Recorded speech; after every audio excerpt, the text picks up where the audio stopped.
VOA news minute के साथ मैं हूं आयशा तंजीम। मशरक़ वस्ता और शुमाली अफ्रीका में चंद अमरीकी सिफारत खाने खोल दिए गए हैं, जबकि 19 को सिक्योरिटी के खदशात के बायस बंद रखा जा रहा है। इतवार को इन खित्तों में तमाम अमरीकी सिफारत खाने दहशत गर्दी के खदशे के पेश नज़र बंद कर दिए गए थे। तुर्की में दर्जनों अफराद को हुकूमत के खिलाफ बगावत का मुजरिम करार दे दिया गया है, जबकि मुल्क के साबिक़ आर्मी चीफ को इस जुर्म में उम्र कैद की सजा सुना दी गई है। इस मुकदमे में 270 से जायद अफराद शामिल थे, जिनमें से 21 को बरी कर दिया गया है। मिस्र का बहरान खत्म कराने की आलमी कोशिशों में तेजी नजर आती है। अमरीकी और यूरोपीय सिफारतकारों ने मिस्र में दोनों फरीकों से मुलाकातें की हैं, जबकि अमरीकी सेनेटर्स जॉन मैकेन और लिंडजी ग्राहम भी आज मिस्र पहुंच रहे हैं।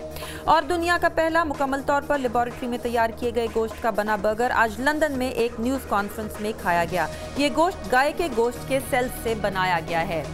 आप देख रहे थे VOA न्यूज़ मिनट। मज़ीद खबरों के लिए देखिए urdu VOA.com।